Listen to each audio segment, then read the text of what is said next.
Welcome to MarineMax in Maryland. My name is Perry. Today we're looking at a 2014 Boston Whaler 270 Dauntless. Start on the back of the boat.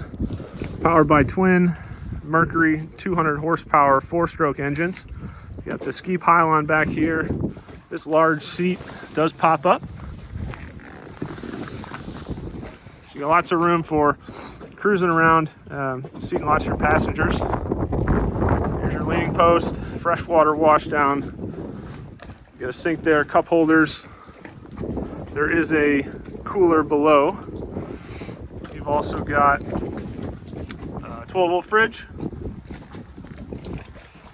Coming up here to the console, VHF, you got radio, Lenco trim tabs with indicators, Raymarine chart plotter. This boat also does have radar.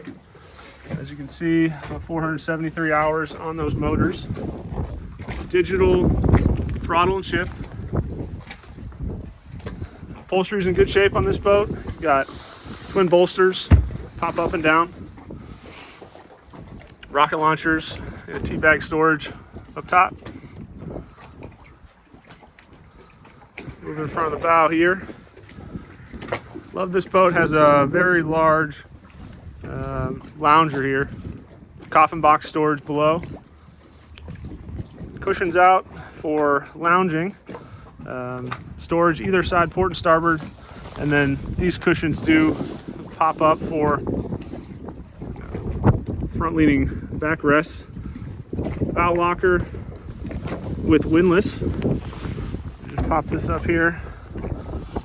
Windlass anchor control as well as at the helm. Very nice bow rail on this boat. Talking about safety. As you can see, gel coat's in great shape. There's your Raymarine radar. Walking down the gunnels here. And here's your head. Got porta potty. Your battery on-off switch is in there as well. Boat currently located at MarineMax here in Graysonville, Maryland. My name is Perry Avery. Please give me a ring. Number is 330-348-6916. Thank you.